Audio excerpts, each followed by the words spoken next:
Next, rule number 58. Non-synthesizable code shall be controlled by standard macro synthesis. We know synthesis is a macro, right?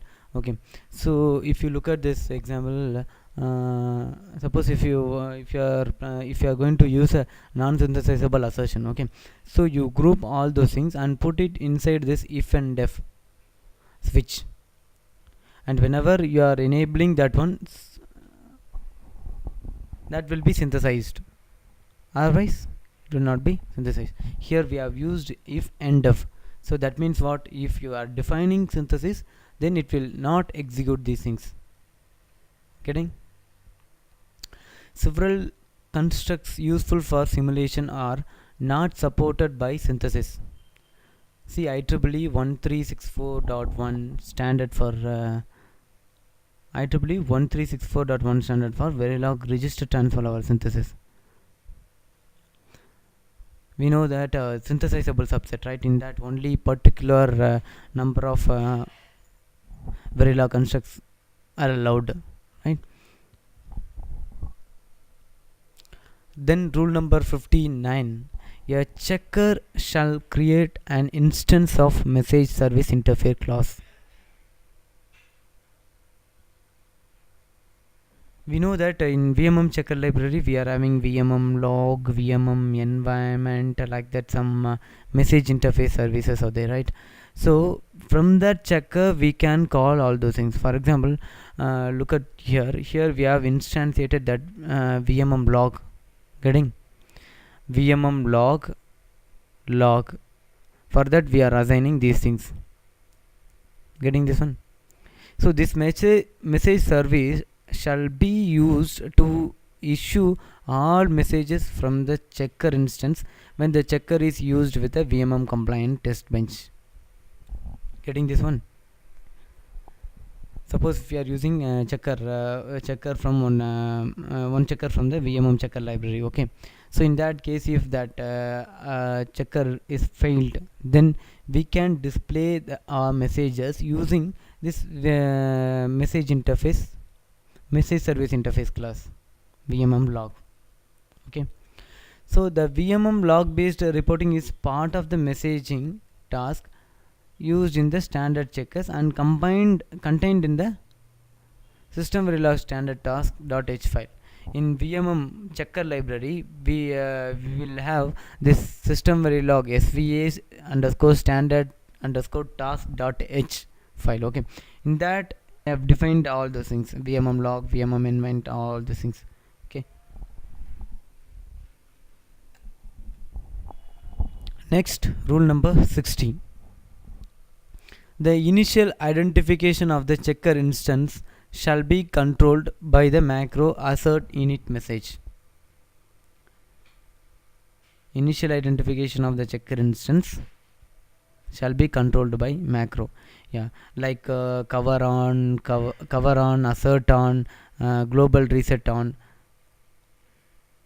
This is also one macro, assert init message. What it will do? During the initialization session, it will give you the messages. It is often required that each checker instance reports its existence, right? So this initial identification must be controlled by macro as illustrated on the following example. How we can control this thing? Again, the same concept. We have to use if def switch. Getting? So if you look at this example here, what we are using, inside that switch we are using one initial block. In that block we have instantiated that task. What the task? System verilog standard init message. Okay, so VMM block class instance and the category parameter are global and visible to all reporting task calls. So as we discussed earlier, this system verilog standard init message task will be in VMM checker library. Okay, so what we are doing here, we are accessing that task, or we can say we are calling that task from here. Okay, it will in turn will call vmm log class and a category for message interface service.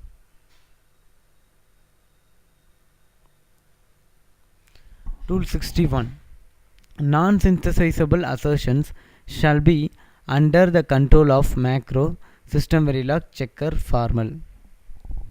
So in assertions also we know that some non-synthesizable constructs are there. Okay, if you are doing, especially if you are doing the custom designed assertions, there are some chances. Okay, so in that case again the non-synthesizable construct should be inside a switch, that if the switch. For that, what we have to use, what kind of switch? System verilog checker formal, that switch. So assertions that check for the presence of x or z using the case equality are not synthesizable and may not be used with the formal tools. These assertions must be conditionally included or excluded. Look at there. Look at this example. Here, what we have, how we have declared inside a if def switch, we have defined that assert property, right? So if you look at that property, assert property, we are checking x condition, if bus 1 is equal to x or not. What kind of conditional operator we have used? Case inequality operator, right? So if you want to check x and z and all, those and all not a synthesizable constructs, right? So it is better practice to group